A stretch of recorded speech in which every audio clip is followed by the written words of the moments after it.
Hello everyone, welcome to Sowji's lifestyle. ఇవాళ ఇంట్లో traditional backdrop థీమ్ని చూద్దాం. ఇందులో నేను ఎల్లో అండ్ బ్లూ థీమ్ని యూస్ చేశాను. ఎప్పటి నుంచో ఈ కలర్ కాంబినేషన్లో చేయాలని అనుకుంటున్నాను. సో ఫైనల్లీ ఇప్పటికీ చేశాను.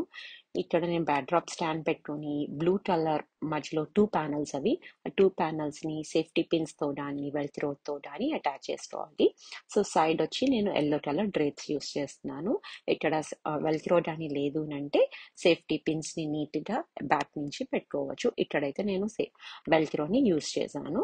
వెల్క్రో కాకపోయినా కూడా సేఫ్టీ పిన్స్ బాగా పనిచేస్తుంది. సేఫ్టీ పిన్స్ కూడా ఇలా మొత్తం అంతా సెట్ చేసుకున్న తర్వాత నేను white and yellow colour garlands ని తీసుకున్నాను. ఆ వైట్ అండ్ ఎల్లో గార్లాండ్స్ ని తీసుకుని క్లాత్ కి హ్యాంగ్ చేసుకుంటున్నాను. ఈ white and yellow garlands blue పైన చాలా మంచి లుక్ వచ్చింది. నాకు చాలా బాగా నచ్చింది. ట్రెడిషనల్ థీమ్స్ కి ఈ వైట్ అండ్ ఎల్లో చాలా బాగా సెట్ అవుతుంది.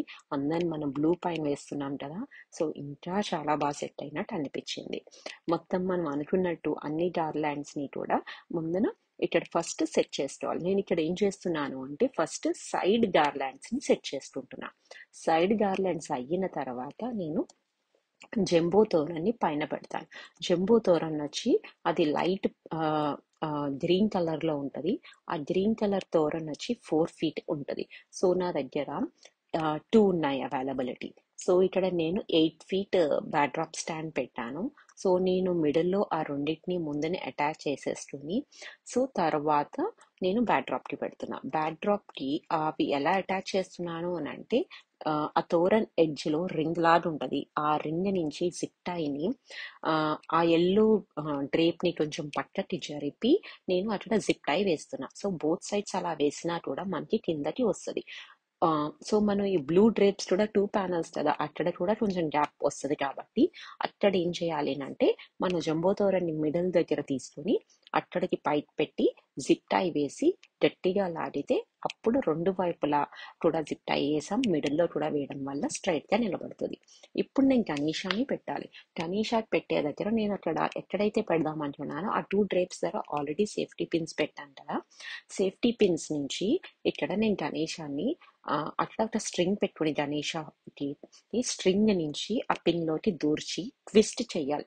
ట్విస్ట్ కానీ మీరు కరెక్ట్ గా కానీ చేయకపోతే గణేష స్వింగ్ ఒక వైపుకి వెళ్ళిపోతున్నట్టు అనిపిస్తుంది. సో మీరు ఒక 2 to 3 times హారిజాంటల్ పిన్నీస్ కానీ వెర్టికల్ పిన్నీస్ కానీ పెట్టుకుని చెక్ చేసుకుని అప్పుడు మీకు గణేష ఎటువైపు అయితే నీట్ గా నిలబడుతుంది, ట్విస్ట్ ఎటువైపు అయితే కరెక్ట్ గా వస్తుందో చెక్ చేసుకోవాలి. గణేష కూడా ఫిక్స్ అయిన తర్వాత అప్పుడు గణేష పైన గణేష సైడ్స్ అంతా కూడా సేమ్ ఈ ఎల్లో అండ్ వైట్ కి మ్యాచ్ అయ్యేలాగా తోరణాలన్నీ గార్లాండ్స్ అన్ని పెట్టుకొని సెట్ చేసుకుంటున్నాను. సో ఎక్కడైనా స్మాల్ స్మాల్ గ్యాప్స్ ఉంటే ఆ గ్యాప్స్ లో నేను ఎల్లో కలర్ స్మాల్ హ్యాండిల్స్ ని యూజ్ చేసి అవి పెట్టుకున్నాను. సో అంతే, ఈ బ్యాక్ డ్రాప్ సెటప్ అయిపోయింది కదా. ఈ బ్యాక్ డ్రాప్ ని నేను ఇంకా బాగా డీటెయిలింగ్ చేయడానికి ఏం చేశాను అంటే కింద ఫ్లోర్ మ్యాట్ వేసి ఫ్లోర్ మ్యాట్ పైన ఇక్కడ మనం గ్రీన్ యూస్ చేసామని బనానా ట్రీస్, సో కొంచెం బ్రాస్ దియాస్కి ఇలాగా ఈ ఎల్లో హ్యాంగింగ్స్ ని హ్యాంగ్ చేసి ఇంకొక కొంచెం ట్విస్ట్ ని యాడ్ చేశాను. అంతే. నచ్చిందా మీకు కూడా? మీరు కూడా ఇలాంటిది ఏదైనా థీమ్ కానీ చేస్తే నాకు షేర్ చేయండి. మీరు ఫస్ట్ టైం నా ఛానల్ కానీ చూస్తుంటే సబ్స్క్రైబ్ చేసుకోండి. Thank you.